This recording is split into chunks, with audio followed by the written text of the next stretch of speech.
Hey guys, it's Marco here at Fully Loaded Cars and welcome back to our channel. It's been a while since we've updated you on the ROVER P2 Retromod. The client wasn't happy with the way the front wings and the rear wings looked originally, so we made some design changes to make them a bit round and a bit smaller. And now he's finally happy with them, which is good for us because that means we can move on to the next step, which means we'll have to re-prep the wings and re-primer them, sand them down and then repaint them. So the next step is to get all the brackets made for the headlights, indicators and bumpers, test fit the main grille, which we've got now.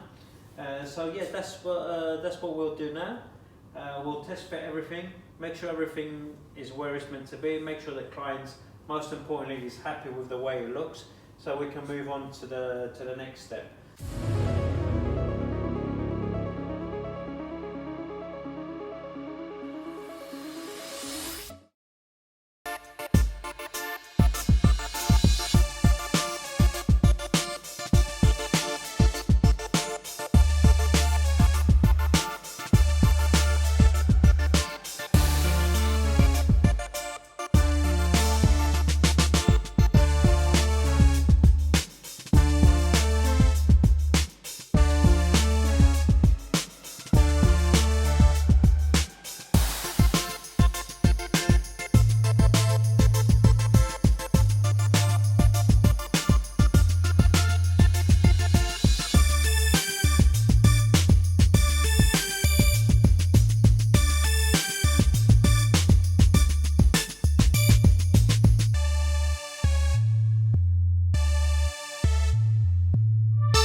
So that's it for this video, so I hope you liked it, and if you did, don't forget to hit that like button, comment and subscribe, and yeah, we'll catch you in the next one.